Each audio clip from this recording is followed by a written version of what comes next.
Hi, everyone, and welcome to another episode of Marketplace Masters, the podcast where we explore proven strategies to help brands and agencies grow faster on Amazon. I'm your host, Paul Sonneveld. Now, before we dive into it today, just wanted to remind you, quick reminder about Accelerate. I'll be at Amazon Accelerate next week, and Merchant Spring is a proud sponsor.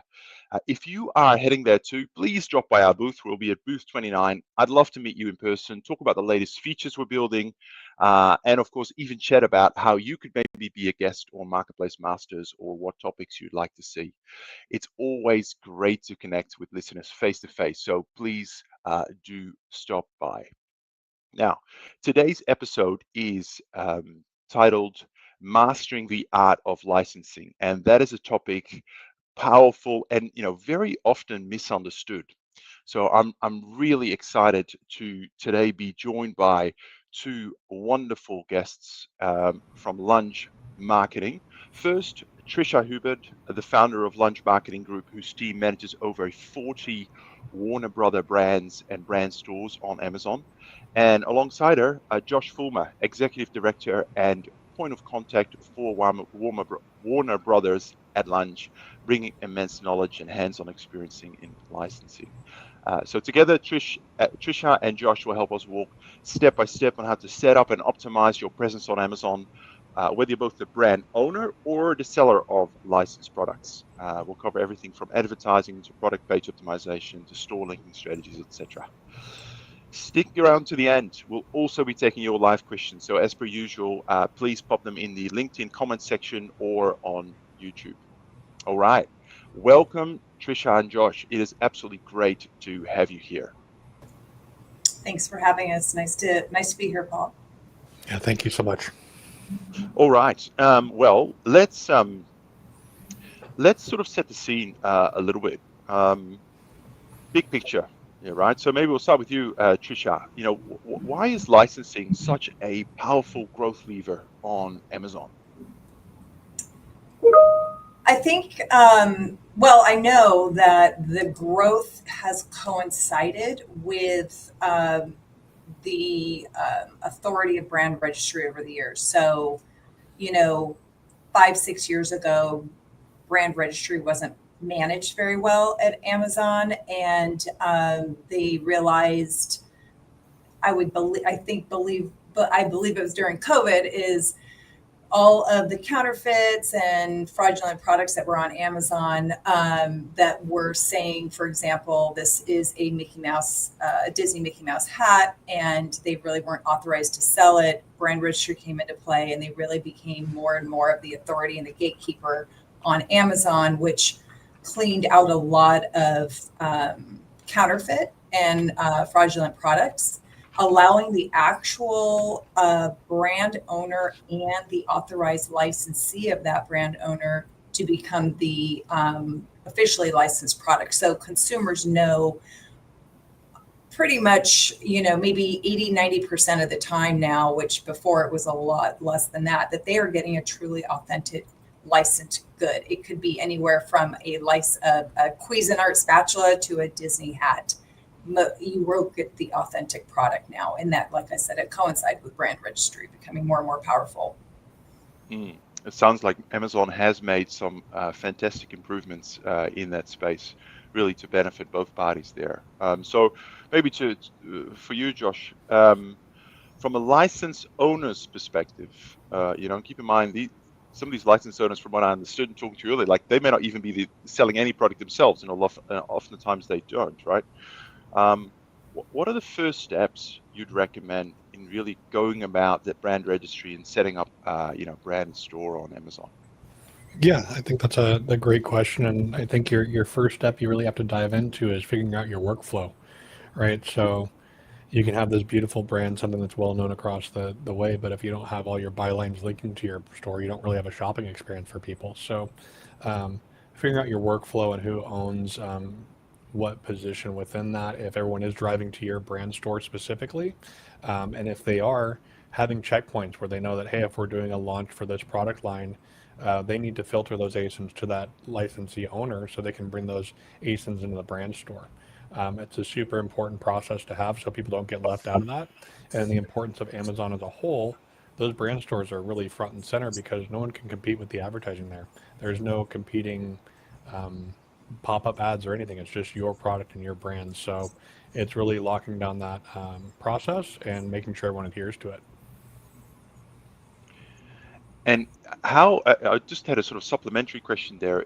I imagine there are scenarios where, the brand owner may be a little bit late to the Amazon game, and there's a whole range of sellers and distributors already kind of selling a licensed product. Mhm. So there's an aspect of trying to take back some control of the brand, all that. How does that play out in terms of brand owners sort of entering onto Amazon and the brand stores and tying it back together? Trish, you want to cover this one? Sure. A great tool that Amazon introduced a couple years ago is the transparency program, and harnessing all of the, to your point, harnessing all the sellers that are selling your product. Now the brand owner has decided, I want to be the authority. I want to be the point of sale for all of our products. You're having to go in and basically clean house and have to knock them off Amazon. Also require some of your authorized sellers to enter into the transparency program, which is a really good stopgap to prevent any of the unauthorized third-party sellers coming on to your detail page or as an option to buy. Great, absolutely. So let's put ourselves in the shoe of the licensee. There's obviously this, in my mind, I'm trying to, like, there's these two parties, right? And the brand is what unites them. George, how do you go about like linking, or maybe let's start with this one. What are the most common mistakes? Like, you guys are in this like day in, day out. I think it's not just one. You're managing like more than 40 brands on behalf of Warner Brothers. So you're dealing with kind of content all the time. What are the most common mistakes that you see licensees make when listing licensed products? I think in my mind, a lot of it Maybe is, just the top three. I can see your mind going. Yeah. it's the full approach, right? It's looking when you're looking at a licensee within a licensor property, you have to look at the whole approach, right? So something we'll see a lot outside of our catalog and what we manage is people will just put out designs or content that might not adhere to a brand style guide within a licensor, right? So if we're working with a franchise or a brand or a product that has got this big notoriety as being an IP and has these really well established style guides, and you have a licensor or licensee, a licensee putting out designs that don't adhere to that in any way, you've now broken the trust of the consumer, and you're also breaking your trust with the licensor you're working with. So a really important thing, especially on my side of the table within the creatives, is making sure that you look at that style guides, the omni-channel strategy, and making sure that you aren't just putting out something that's specific to that ASIN, but actually lives within the entire ecosystem of that product. Yeah, makes sense. Makes sense. And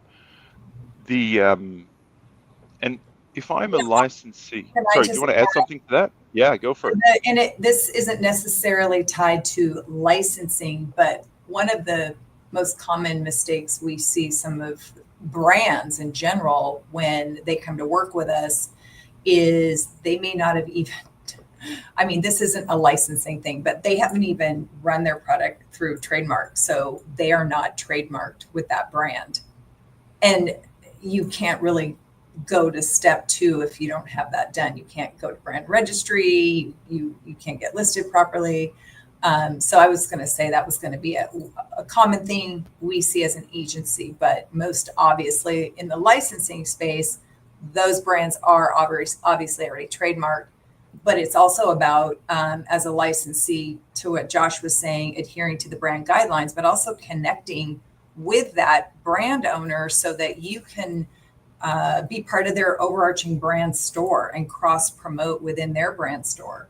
It just brings a lot more traffic to your products if you're in their store as opposed to your own store under maybe your manufacturing name or your company. So, yeah, I mean, presumably there are some royalty payment for the use of the brand that goes back to the brand owner. So you do want to, as the licensee, you want to get some benefits from that. mhm. I guess the practical question is, in case anyone's wondering, into our audience, like if I'm a licensee and I'm selling, I don't know, already selling products of brand X, right, with a license on it, how do I make sure that they properly link to the brand store? And, is there a way I could even influence the merchandising of my product in the brand store? I mean, how does that work in, I guess, in reality for Yeah. because I appreciate Launch Market will sit in the middle of that conversation many times. I'd love to just understand how that could or should work. Yeah, so Uh, I think that's a super valid question. And Tricia, if you got more to add onto this, please do. But I think this actually really relates to a comment I saw in our chat from Christian saying that, that support tickets can just follow a script and they don't read what you write. Well, that's actually really funny in my mind because if there's a byline linkage area, we use a pretty strict script to solve that problem. So that being said, when these products do go out, Amazon has some AI platforms that they use to see where it should live on the byline, where it should be driving. So you still have to scrape your ASINs, right? As the licensee, you still have to make sure your ASINs are linking to that brand store.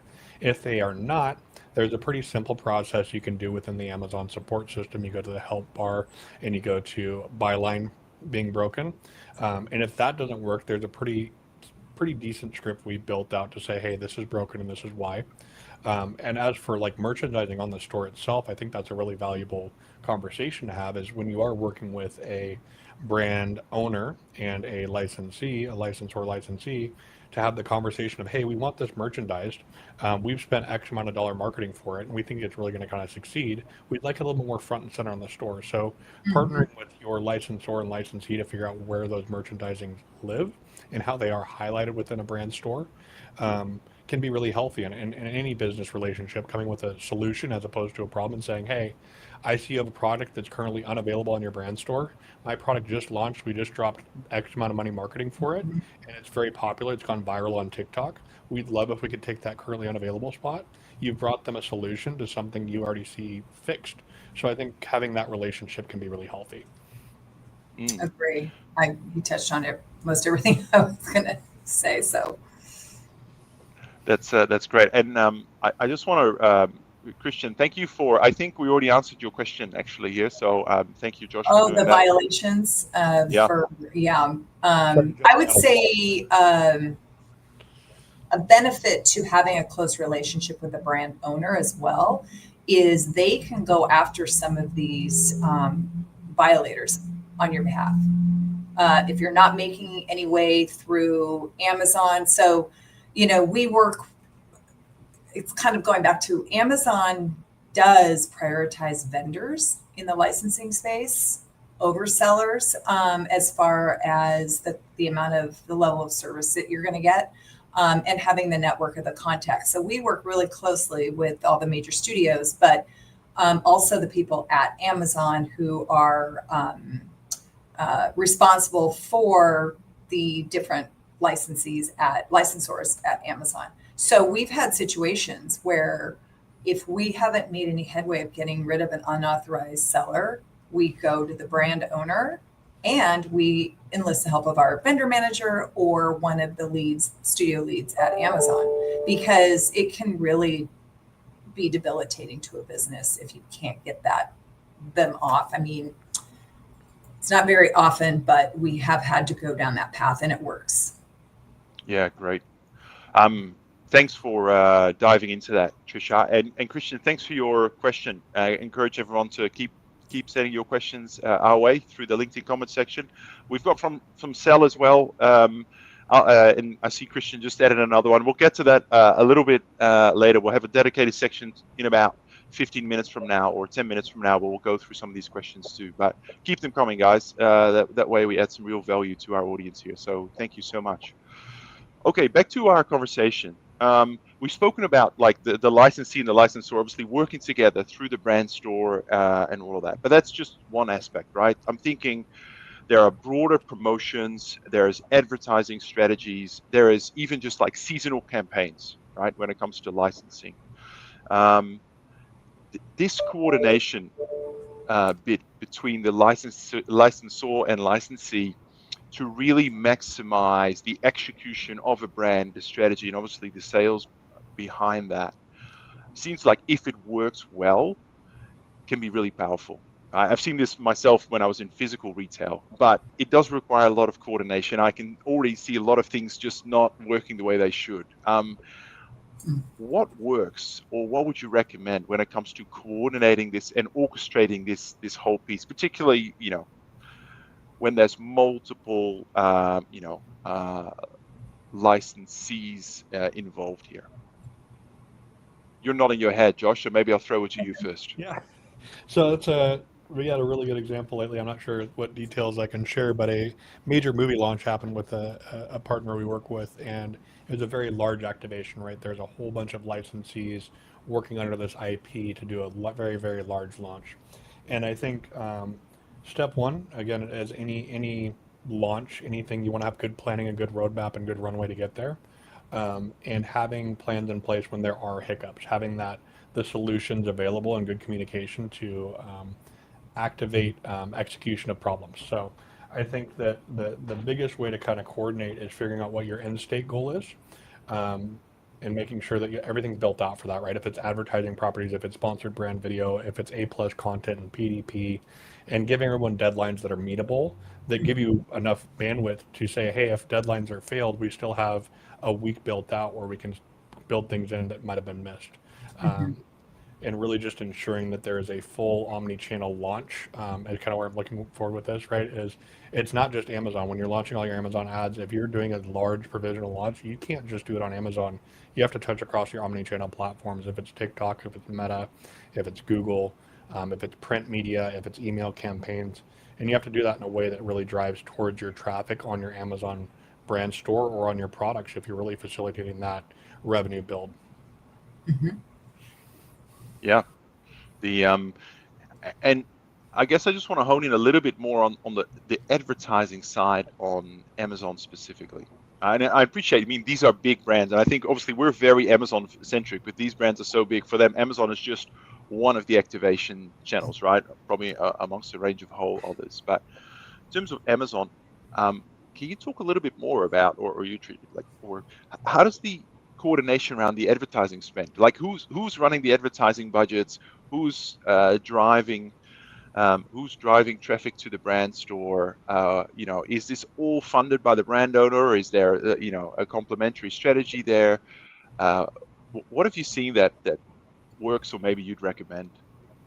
So, Trisha, please correct me if I'm wrong on any of this, but from what I've seen, generally speaking, if it's driving to the brand store, it'll be funded by the brand owner. If it is driving to an individual product, it's very likely the licensee will be supporting that. And so when you're looking at your full Amazon strategy, it's figuring out and making sure those two things complement each other. So the licensee isn't putting out something very different graphically or call out wise that's driving to the product, as opposed to another ad that same consumer and that same kind of funnel might see to go to the brand store. So when you're looking at your full channel approach there, you want to make sure that you have good sponsored brand ads, good sponsored product, good sponsored brand video, and even touching on some of Amazon's fringe cases like TikTok and OTT. So I think it's just important to recognize, again, I know I'm saying full channel strategy a lot, but it's so important in big activations and big licensee launches to really adhere to that. So short answer would be, if it's to a brand store, likely paid by the licensor. If it's to a product, likely paid by the licensee. And yes, on that note, to what Josh said, and you mentioned, Paul, it is a collaboration. And when you are launching a new licensee with an established brand, we always have a meeting with that brand owner on behalf of the licensee, or we'll bring the licensee in to talk about rules of engagement with advertising, so nobody's crossing over. But yes, it's every brand that we work with, the brand owner is supporting the brand store traffic. Our clients are supporting their off the brand store traffic. Yeah, great. Which gets us to, so we're talking about obviously activations. From a brand point of view, how do I measure success on Amazon? Or, let me make it a little bit more specifically. That's a big question. But But what metrics or reporting do you think is most important for owners of a brand to really track the health of their licensing program? How did I know actually we're doing a good job on Amazon in terms of managing our brand, working with the licensees? How do you report back on that? What metrics do you look at? It looks like my screen froze, but can you hear me okay? Yeah, we can hear you. Yeah. What our clients really look at is shipped units to the customer, because that is where they determine, is this brand successful, or is this license successful or not? And then we typically recommend, you've got to give it at least 6 months to start seeing some traction. Again, that's another area that we have to bring a reality check to our clients, because especially if they're new to Amazon and they launched their license and, after a month, they don't understand, why am I not getting this $1 million PO? And we're like, well, Amazon is slow and steady. And I will say though, with a known license, you can have that trajectory happen faster, but they're all looking at what is shipping to the customer as far as the metric for a successful license, and if they should continue, renew it, drop it. Yep. Makes sense. Anything you want to add to that, Josh? I think it's a lot of that gets in depth for your KPI tracking and what's important to you as a business. But there is strategies to employ of, hey, if the brand store is raising conversion rates and all of a sudden that product is merchandised on the brand store and that product click-through rate increases, that can show a really good success of improvement from a brand owner helping a licensee. And then alternatively, if a new product launches and all of a sudden there's a whole bunch of traffic driven to the brand store surging around that, maybe that licensee has really supported the licensor.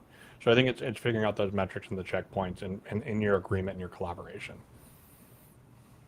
Yeah, thank you. Looks like we have lost Trisha's camera, but I think you can still hear us, Trisha. Is that just checking there? Hear you. Uh-huh. Yeah, cool. So we've talked about things working together quite well, but what if, maybe let's be a little cheeky here. What if the licensee misbehaves, right? I'm thinking like MAP violations in the context of brand licensing, non-compliant creatives, or even I guess third case is really like unauthorized sellers trying to piggyback off all the hard work that people have done. How do you handle those? How do you handle those scenarios? And I've outlined probably three specific ones there, three different ones, but I'd love to get your perspectives on how do you work with it, particularly where they're legitimate licensees. So you can't just ask Amazon to remove them from the platform or from your listing. You have to work with them, but how do you get them back, back in line? Back on track. That's a great question. I think I imagine Trisha's working on rejoining right now. So I think she's just trying to reboot her camera. I know that in the creative sense, we've reached out to brands directly and said, a licensee and said, hey, we're really excited you're on this brand store for this launch, but we need to bring front and center that you're not adhering to the overall style guide, and we can't, in good conscience, showcase you on our brand store, right? We can't drive that traffic, and you can give them metrics and saying we're seeing this amount of success on this brand store and it's really beneficial to be here. But really what it comes down to is facilitating good conversation between these licensors and licensees and making sure they understand the importance of adhering to these things, right? And a lot of times that can lean heavily on the licensor and saying, hey, this is someone that's paying to use your product and they aren't doing it right. And so leaning into that and saying, having them step in sometimes and facilitating that conversation could be a big stakeholder, but really a lot of that type of world within this is communications and setting expectations. Yep. Interesting. Welcome back. I don't, I think Trish should be, I can see her mic there. I'm back. Okay. So, oh, here we go. Welcome back, Trish. You? So, as we're sort of at the 26-minute mark, so I sort of want to sort of get to the pointy end of the conversation and maybe open up for some further questions. So, maybe a really practical question, right? I mean, you guys have been doing this for a long time, and I'm sure a lot of the brands you work with and the licensees, it's well established. But there might be a licensee listening to us, and they've got limited resources. They're selling a product with a license on it. Maybe they're not even thinking about this properly. I mean, what would you recommend to them? Like, what are there maybe one or two impactful things they can start with, maybe over the next few weeks, just to start that journey around executing on Amazon in a more cohesive, integrated way with the brand owner? If they already have a licensing agreement or they're an authorized licensee? Probably the former. Yeah, let's assume the former. So they have a relationship with the licensor and they want to get started on Amazon? No, I guess what I'm saying is, I imagine there's a lot of licensees that have the license, their brand's on Amazon, but they just not doing any of that coordination that we're talking about, right? That sort of execution, sure. Activation, all of that. What what would you put on that to-do list, guys? Like next week or the week after, just do these two things to get things started. I would, whoever they worked with on their licensing agreement, they should reach out to that person and find out if they have, who is the team that's managing their Amazon brand store. Because again, it's only going to be a brand store situation that the brand owner is, most likely, because they're not manufacturing. A lot of times they're not manufacturing their own goods, or in some cases they are, and they're licensing their product out. But that's a whole nother story about having a FAMA agreement. I would go to the license owner, ask them who the Amazon team is internally, connect with them, and then make sure you are adhering to brand guidelines, and that you can get connected to the store, because that's really going to be an important lever for you to have that connection. Great. Thank you. All right, we've got a few more questions from our audience, so let's throw those up and see if we can help them work through some of their questions here. So let me go back to Sel. So Sel raised this question about 10 minutes ago. What about brands that want to get into licensing?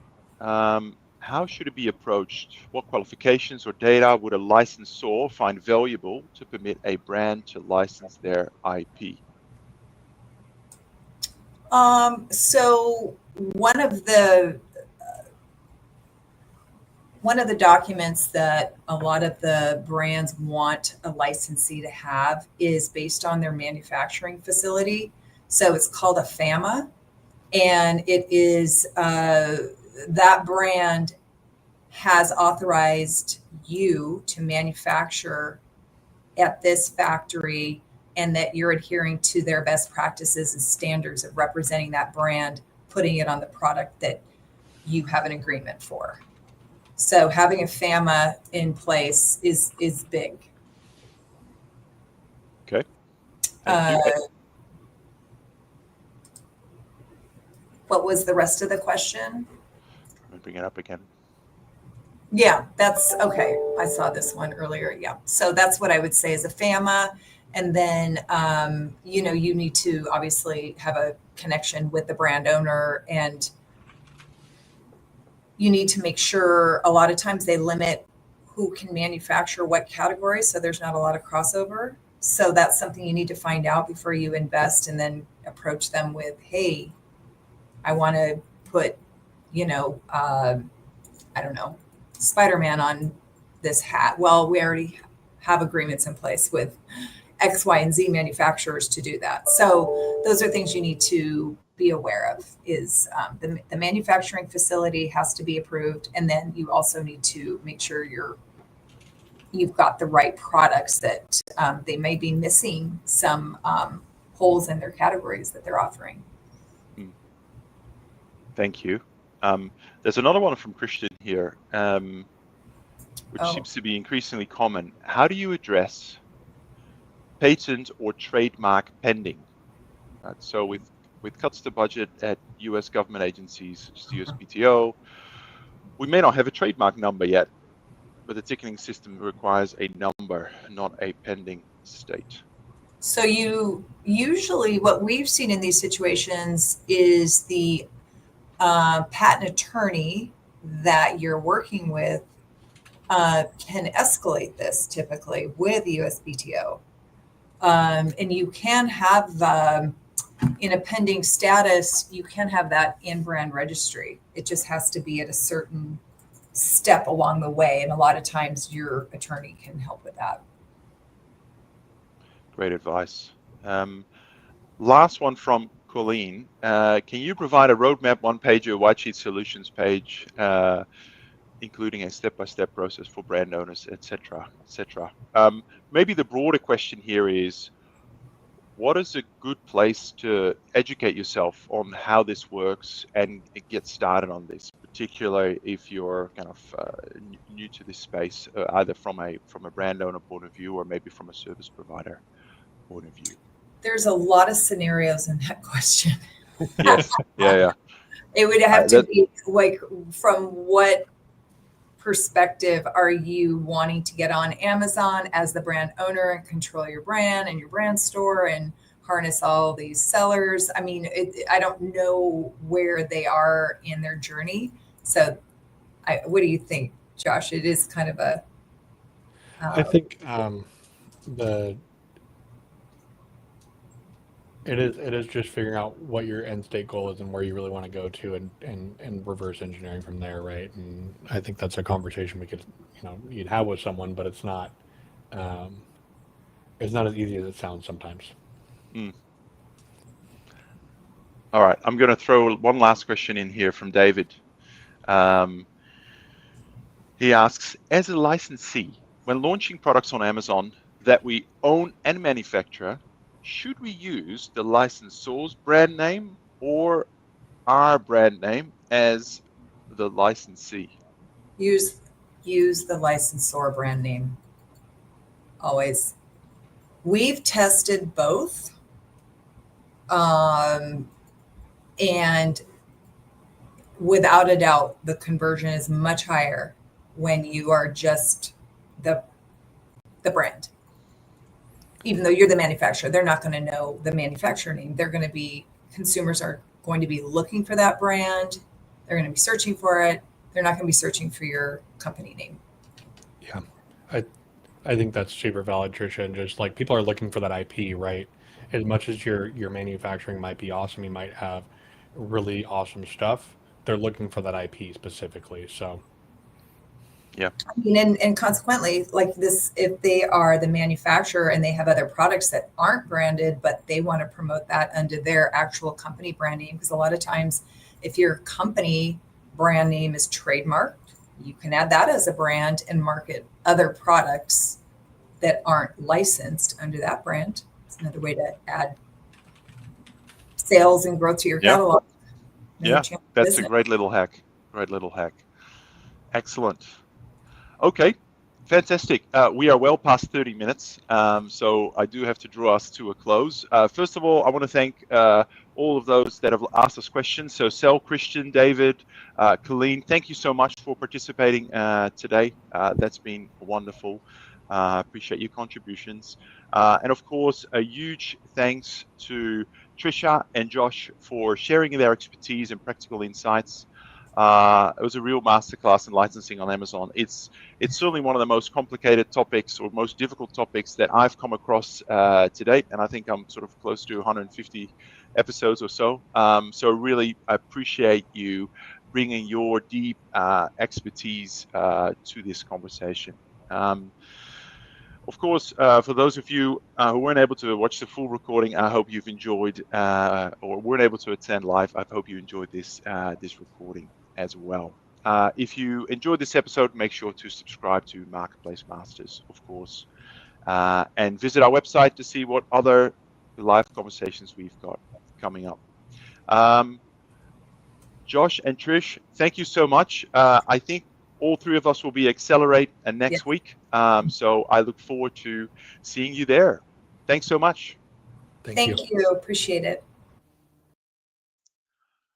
All right, everyone. Yeah, if you are going to be at Accelerate next week, that is, I think, the third week of September, please come and see me, as I mentioned earlier. I'd love to meet you in person, hear about your Amazon journey, and maybe even chat about being featured on the podcast. I'm Paul Sonneveld. Thanks so much for listening. And as always, wishing you great success and happy selling. Take care.